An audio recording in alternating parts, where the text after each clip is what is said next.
Start. महोदय, मुझे इस बात का संतोष है कि राष्ट्रपति जी ने शिक्षा के बारे में अपने भाषण में इस वर्ष विशेष रूप से ध्यान दिया है। हमको दुख के साथ यह स्वीकार करना चाहिए कि आज़ादी के बाद शिक्षा में जितना सुधार होना चाहिए था वह नहीं हो सका है। उसके कुछ भी कारण रहे हो, आर्थिक हो या दूसरे, लेकिन यह हमको मानना पड़ेगा कि शिक्षा के क्षेत्र में अभी बहुत कुछ काम करने को बाकी है।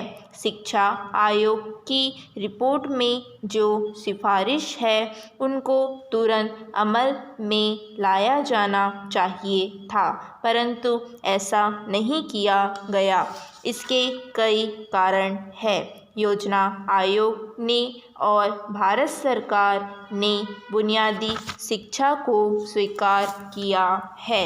मैं यह कहना चाहता हूँ कि अब वह ज़माना नहीं रहा जबकि बुनियादी शिक्षा को सिर्फ कुछ ही क्षेत्रों में चलाया जाए, कुछ ही बेसिक स्कूल खोले जाए और बाकी स्कूल पुराने ढंग से चलते रहें। भले ही हम उस तरह से शिक्षा ना चला सके जिस तरह से सेवाग्राम में चलती रही है, फिर भी जो उसका बुनियादी सिद्धांत है कि उत्पादन के द्वारा शिक्षा देना, उसको संसार के सभी शिक्षाशास्त्री आज मानते हैं। आज स्कूलों कॉलेजों की शिक्षा अच्छी नहीं है। यह सभी जानते हैं कि आज की शिक्षा बच्चों को बेकार बना रही है। इसलिए मैं तो यह चाहता हूँ कि जो हमारी शिक्षा हो, जो स्कूल कॉलेज हो, उनमें बुनियादी शिक्षा का सिद्धांत जरूर लागू किया जाना चाहिए।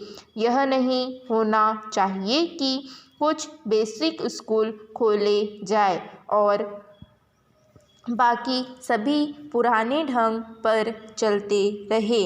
आज जो बच्चे हैं उनकी पढ़ाई रुक जाती है, वे कॉलेज में नहीं जा सकते।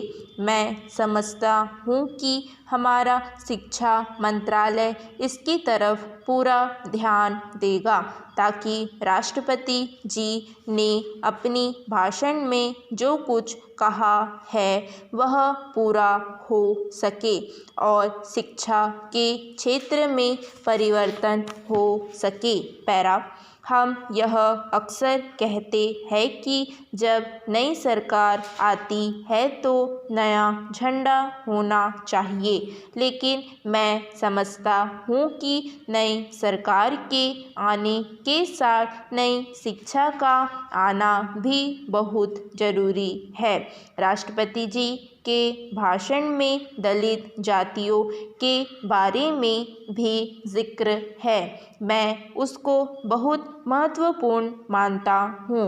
यद्यपि आज भारत स्वतंत्र है, लेकिन यदि हम हरिजनों की तरफ और जो आदिम जातियाँ हैं उनकी तरफ ध्यान नहीं देंगे तो सिर्फ सामाजिक ही नहीं, राजनीतिक उलझनों के खड़े होने का डर है।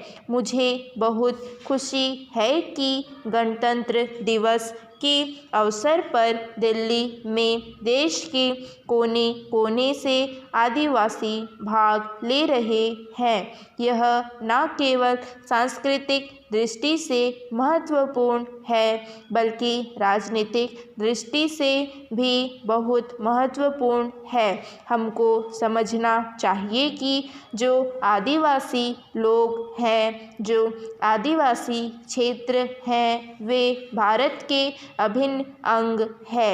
हमें उनको भी यह बतलाना है कि सारा देश उनके कल्याण के लिए और उनकी भलाई के लिए प्रयत्नशील रहता है।